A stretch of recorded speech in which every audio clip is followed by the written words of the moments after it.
Chapter 10 CK. Like none of it ever happened, one by one, they awoke from slumber. While the snow around them had increased majorly, the area they slept in was left untouched. It was like nothing could get through during the night. No snow, no creatures, no cold. "What happened?" Francis asked. "Where are we?" It was like no one remembered what had happened.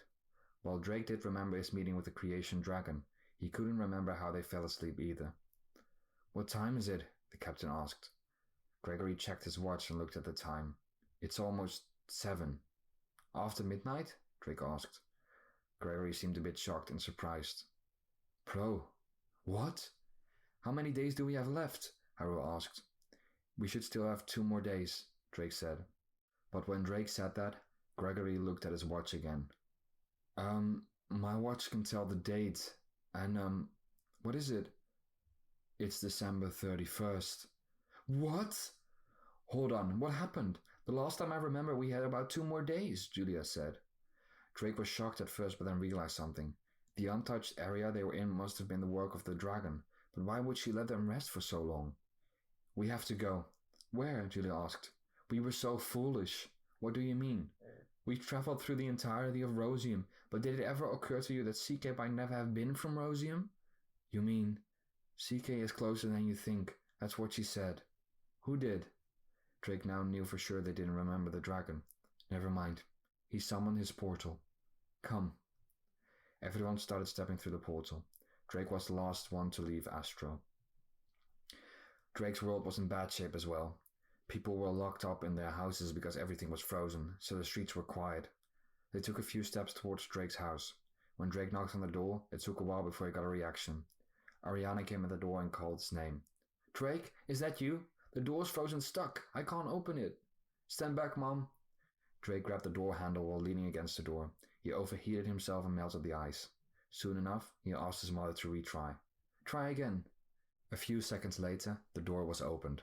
"Drake!" Ariana hugged her son the moment she could get to him. "Come inside, it's freezing."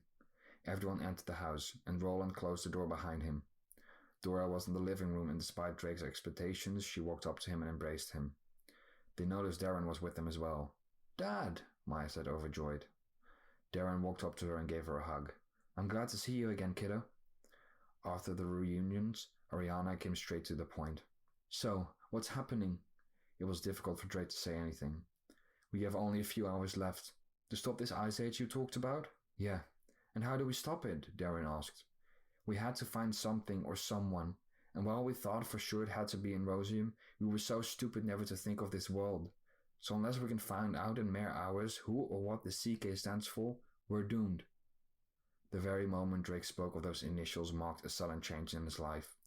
Only after a few seconds, Drake looked at his mother and saw her shocked expression. He'd never seen someone as terrified as her before. "What's wrong?" he asked worriedly. "CK?" She sounded terribly scared. "Yeah?" Ariana was quiet for a while. Eventually, she tried to hide her fear and act like everything was okay. "I know how to end this." "What?" "Drake, take me to Dragonia." "All right, but why?" Ariana looked at his son and felt terrible guilt, as she was aware she couldn't tell him what she knew. "Please." Drake did what his mother asked of him and summoned his portal. "Everyone, go ahead." After the sailor stepped through the portal first, Haru, Maya, Darren, and Julia followed. Before Julia left the house, she looked at Drake. She then turned around and stepped through the portal, and Drake looked at his mother again. But there was something Julia had to do. She went back and leaned through the portal. She turned Drake's head and kissed him. Drake was left flabbergasted. Eventually, Julia let go, smiled, and left him alone with his family. Ariana looked overjoyed for a few seconds until she was reminded of the terrible truth. But besides sadness, she showed happiness. "I'm so proud of you," she said while letting a tear. "Mom?" Drake said, scared. "You've done wonderfully." Dora had started to cry. She didn't know what was happening, but felt something awful was about to occur. "No, I love you both." Drake thought of the worst thing that could happen but couldn't believe it. Even Drake started shedding a tear. "Protect your sister," Ariana told her son. "Go." Drake and Dora stepped through the portal.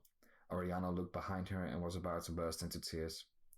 but she had to be strong for her children. Her sadness turned into anger for whatever was about to happen. Ariana stepped to the portal and it closed behind her. They were at the foot of the palace. Dragonia was completely snowed in, and it was as cold as an astro. It was quiet. Everyone felt cold, scared, confused. After it was quiet for too long, Ariana broke the silence. "I'm here!" she shouted. "You want me, right?" The doors of the palace opened. Calypso, the dwarves, Eros, even Arian, everyone went to see what was happening. Calypso was shocked to see Ariana's face. "Claire? Callie, my old friend." "Claire, I'm overjoyed to see you, but what brings you here?" Calypso approached her and gave her a hug. Drake was shocked to see they knew each other. Ariana noticed one of the centaurs. "Romus, good to see you," she said. He smiled, but couldn't manage to say a word. "I'm sorry, Callie." "Why? What is it?" "It's time." "No. The war isn't over yet. It never ended." "What do you mean?" "I'm bringing you CK." Ariana took a few steps back. "I know you won't allow me to speak of you." Ariana tried to say something, but couldn't. "Show yourself!" But nothing happened. "Coward!" A strong air current began and made Ariana's hair waver. The snow around her turned to water and rose up into the sky. The earth underneath emerged and started circling around her. An explosion of flames came out of nowhere and fused with the other elements. "Mom," Drake said, terrified. The elements merged into a purple-colored force of unspeakable power. Yet, it looked beautiful. "You wanted CK, right?" "Mom, no!" Drake screamed in tears. "Then take me! I'm who you want."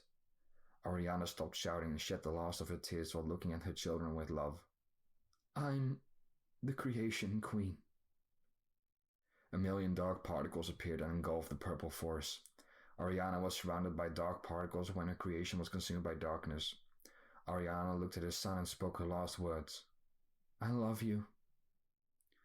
The darkness entwined her with the means to kill.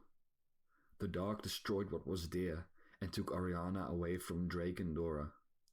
What happened was unexplainable, unbelievable, horrendous, nightmarish, and simply evil.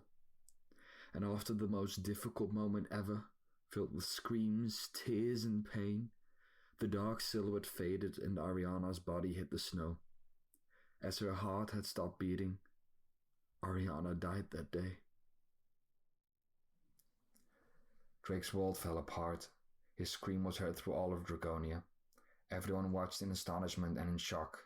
Drake and Dora had lost their mother, and unknowingly their father as well. As it turned out, CK was their very mother. While she carried their father's name, her name had always been Ariana Claire, though the initials never stood for her name. What was it exactly? Creation. Drake couldn't stop crying and screaming. He looked at his lifeless mother and felt immense sadness. Julia was holding him. She too was in tears, for she felt Drake's pain. However, Amaya couldn't believe what happened. To see it all end like that. Calypso was in tears and confused by whatever happened. Everyone just stared at the scenery and felt great sorrow. Drake's emotions started to change the landscape. With him as the origin, the snow started turning into water and vaporized. The ice melted and the grass became visible again. The trees were defrosted, the landscapes returned to normal and the cold was replaced by heat. The dying nature of Dragonia regained life and in a matter of seconds, everything was alive again. Almost everything. A purple glow passed over the valley and reached all the way to the outskirts of Rosine. The Ice Age was stopped, but Drake couldn't stop thinking, for what? Whatever they gained, it didn't look beautiful. Despite the prevention of the end of the world, the darkness that consumed everything and everyone remained hidden but blackened the hearts of everyone that day. Drake had so many questions, but could only feel pain. The world didn't really mend. It all just fell apart. In this world of darkness, was Drake still capable of never giving up? "I love you too,"